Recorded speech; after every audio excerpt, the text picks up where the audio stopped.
Are you looking to find an affordable home in the state of Florida? Well, today I want to talk about what's possible. To introduce myself, my name is Troy Funk, and that's Funk, F-U-N-K, Fun K. I am a licensed real estate broker in the state of Florida, and I've been a resident of Florida and in sales going on 40 years now. And my focus with this video is to provide you with value. And if I provide you with value, please hit that like button, hit the subscribe button if you're not already a subscriber, and certainly hit the bell so we can stay in touch. So talking about affordable housing in Florida. Well, I recently did a video, and the video was Florida real estate prices falling. And in that video has received over 500 comments, and the comments were really interesting, and I value your comments. Please leave comments because it helps me to try to help you in communicating information from my perspective. So real estate prices where's the affordability? Well, a lot of people are so concerned because it feels like it completely went away, especially here in Florida. Why has it felt like it's gone away? Well, two things. Number one, the prices of real estate have gone through the roof. And the other aspect is interest rates have almost doubled in a short period of time, and we're still dealing with the aftermath of that. So it feels like the affordability of finding a property in Florida is gone. Is that true? No, I don't think so at all.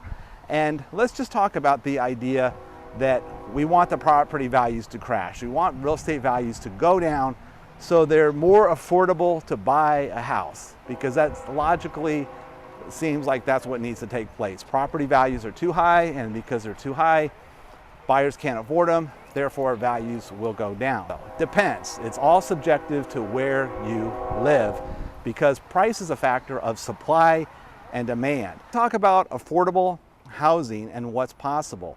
Now, first off, let me tell you where I'm at right now. I am in downtown Bradenton, and this is a really neat place. I'm going to show you some photos from the rooftop bar here of what it looks like from that area, and then also perspective of Riverwalk, which walks all the way down the downtown area. Downtown Bradenton's a real special place, and it's a real beautiful place in Florida. And that kind of leads me into my story here of Bradenton, Florida. Now, my parents and I moved here 40 years ago and moved to Sarasota, Florida, and I graduated from Riverview High School. And while I was in high school, I was actually studying to get my real estate license, and I passed the test right out of high school and got in the real estate business, and I was excited. I was doing something I've always wanted to do, which is sell real estate, and I have never looked back. Today I'm 55 years old and I'm still selling real estate, and it's something I love doing. So I started out and I was in my early 20s, and I was doing really well. I had my own apartment on Siesta Key, and it was a one-bedroom apartment, and it was on Avenida Messina, right behind the Village. And I was real lucky that my apartment was on the second floor, corner unit. Actually was the only apartment there that had a little bit of an ocean view, but it didn't matter. I could still walk down the beach, and I was right there on the sand of Siesta Key. I was working in the Village. Life was really good, except I did realize that this is not going to be a good strategy to build wealth, that I am paying somebody else's mortgage by being a renter, and I need to buy a house. And I'm very adamant that I want to live in Sarasota. That's where I went to high school, that's where my friends are at, that's where I work. I want to live in Sarasota. So at that point in time, the way to look at real estate was through MLS books. We got these big, thick MLS books every 2 weeks, and when you went through those, you could find the new listings, and I could shop and find and hopefully find that house in Sarasota that I could afford, that was affordable. Well, at that point, nothing was affordable, not for me, and I did find a house in Sarasota, and it was an older house, and it needed some work. I had a home inspection done. It needed a roof, it needed plumbing, it need all these repairs, and I had to just be honest and say, I can't, I can afford the house, but I can't afford to fix it up. This is not going to work. And I was heartbroken because I was pretty certain that yes, I want to live in Sarasota. Now, what changed everything for me, and it's kind of a blockage that changes a lot of people, is the idea that they get fixated on what they absolutely want instead of what they need. And in that regard, I got my hands onto a Manatee MLS book. Now, the Sarasota MLS book only had Sarasota listings. The Manatee MLS book had Manatee listings. And when I first got a hold of that MLS book, I identified 7 houses that I thought, yes, those could work. Those would be homes that I could afford. And when I looked at them all, I found one, and within a couple days, I was actually under contract with my very first house in Bradenton, Florida, and I was excited. Now, I had just turned 21 at that point, and I had an ex-girlfriend call me and just checking on me and just saying, hey, how are you doing? And I said, I'm doing really well. I just purchased, I'm buying my first house. I'm gonna move into it in the next week. And she responded, you're moving to Bradenton? Yuck. Now, from her perspective, she lived in a neighborhood called Gulfgate East in Sarasota. Now, Gulfgate East was a new area. She lived in a new home. She lived in one of the best locations in Sarasota. And from her idea, moving from especially Siesta Key to Bradenton was a real downgrade. Now, my reaction to her was, I'm buying my first house, you're still living with your parents. So it's not a good comparison, but I did close on that home, and it turned out to be an excellent investment. It's a home that we lived in for 3 years, and then we ended up having a new home built in a community called Moat Ranch. And I was absolutely the youngest person to live in Moat Ranch at that point, or the youngest homeowner in that point. And I kind of missed our old home in Bradenton, where I felt a little more connected with the neighbors than living in Moat Ranch as a homeowner at 24. But it was good. You know, from there we bought other real estate, and life moved on. But that first house was very special, buying in Bradenton. So what's the story about affordability? What does this have to do with affordability at all? Well, in California, they have this funny way of using this word, or I thought it's funny, and that word is adjacent.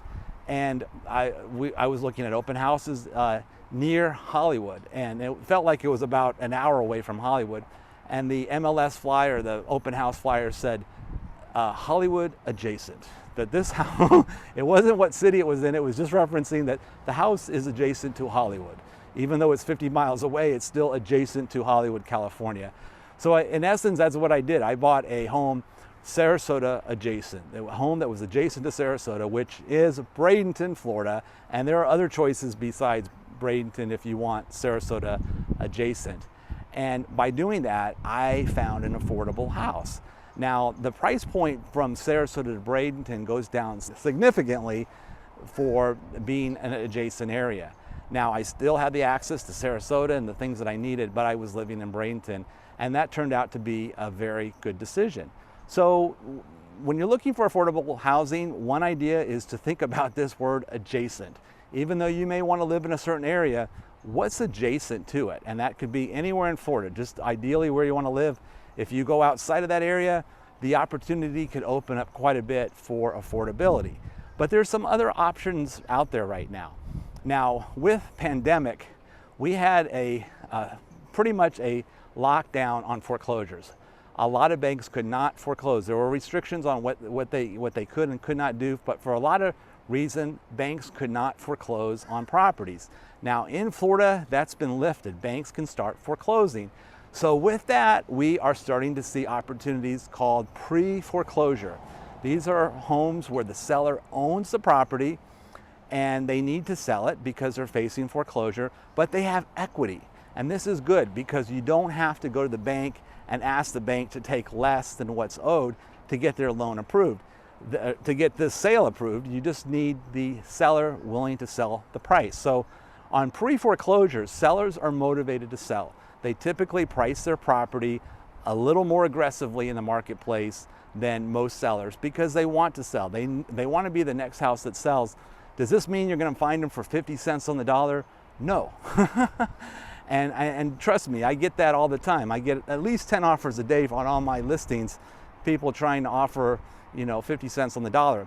these sellers are not taking 50 cents on the dollar. I mean, they have a mortgage to pay off, but they are willing to take a price less than market value to sell their house. So this is a good opportunity for a buyer looking for an affordable home, is to look at homes that could be in pre-foreclosure, where the home is priced a little bit less than the marketplace, may need some repairs, but you can go into it. Now, ironically, that house I bought in Bradenton, it was a pre-foreclosure. It was a 3-year-old home and it needed some work. And I was so glad to be able to find an affordable home in a nice neighborhood that the work was cosmetic. Cosmetic meaning carpet, paint, it needed the cosmetics. And most resale homes do when you look at them, especially if you're going to get a resale home that needs a lot of, that you're getting at a good value. It's going to need cosmetic help. So that's one thing we're seeing in the marketplace, is we're seeing pre-foreclosures that were not in the marketplace even a year ago, because the market has changed. The other aspect is, if you're looking to buy a home and you're a finance buyer, you're actually in a much stronger position than you were even a year ago. And why would I say that?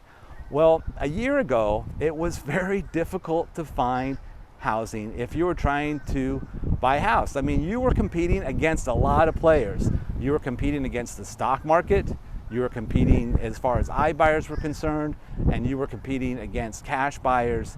And it was very standard to have 18 offers on one home. And if you're a buyer trying to buy a house, that's really difficult if you're a finance buyer. So you had very limited supply, you had an over demand of buyers coming in, marking up the prices, and a finance buyer had a difficult time finding a house. That's not the case anymore. In fact, finance buyers have a very strong chance of buying and finding houses in this marketplace, because the selection is better, and a lot of these buyers, these iBuyers and investors, are not in the marketplace as they were before. So yes, the interest rates have gone up quite a bit, but here's the good news. Now, I talked about pre-foreclosures. Another opportunity is new construction. If you're looking for a new build, you can, in some cases, you can find a new build and make that affordable. Now, let's just talk about this word affordable, because a lot of people, everyone has a different perception. What is affordable? Now, to me, affordable is less than rent. If you can buy a house for less than rent and you can afford that payment, it's affordable. Because what's the option? Paying rent at these prices? I've seen so many apartment buildings under construction right now in our area, and they're not inexpensive. They're a lot of money. And it feels like, how can anybody afford to pay the prices that people want for these rental apartments? Well, again, it gets down to supply and demand. As long as there's enough demand that can pay for those prices, the rents are gonna stay high. Now that changes, the rents will go down, but at the end of the day, do you want to be a renter or do you want to be a homeowner? This apartment I was renting when I was 20 years old on Siesta Key for $400 a month. What do you think the rent on that apartment is today? I don't know, but I would say the rent is probably at least $3,000 a month. So if I had never made the decision to buy a property, whether I could afford it or not, and make that such a strong will to buy real estate, even if it meant moving off Siesta Key to buy a home in Bradenton, if I hadn't made that decision, I could still be a renter today. Now, if I did that, I would be paying somebody else's mortgage off, and not a good financial strategy. But I'm not there. I'm now in my own house. I have that paid off. I don't have to worry about ever paying rent again, because I made the investment to buy a house, even though it wasn't affordable or perceived to be affordable in a marketplace. And I had to make some concessions, big concessions. The first big concession I had to make was I had to buy adjacent. I had to buy in an area adjacent to where I wanted to be, to find a price point that was much less. The second thing is I had to buy a resale home that needed work and needed cosmetic work. And it was okay because in time those repairs got made. and I got in, and that's basically it. So what's possible right now if you're looking at affordable housing? Now, I mentioned I'm in Bradenton, Florida, and in Bradenton, Florida, there is opportunity. This is an area where you can find housing for less than rent. And to highlight two of those opportunities, first off, I do have a pre-foreclosure listing in Bradenton, and this is a home that is 4-bedroom, 2-bath with a cage pool in the mid-high 4 range. Now, if you were to finance that property and do the math, pretty much I could feel confident that you could own that house for less than rent. Now, another opportunity is new construction. There's a lot of builder inventory right now, and builders have inventory and they want to negotiate. They want to make their inventory go away. And as such, I'm helping a customer right now buy a brand new home in Bradenton that's about 2 miles from this location. And he's buying a 2-story block home in the mid 400 price point in a gated community in Bradenton. Now, again, if you were to do the math, get financing on that home is less than rent. So if you can afford that, then obviously it makes more sense to own than rent. So in closing, I hope I've been helpful with some ideas. Think adjacent, think, okay, it can be a fixer-upper, think maybe a pre-foreclosure, and also the idea that the market is always changing. And if you wait forever, if you're waiting for something to happen, you may be waiting forever, especially if you're saying, will real estate prices fall? I don't have a crystal ball, but I do know that if you're in a place to afford a home for less than rent, it's probably a good idea to consider that. I hope I've been helpful to you, and if I have, please hit that like button. And again, if we're not a subscriber, hit the subscribe button, and I hope to see you on my next video.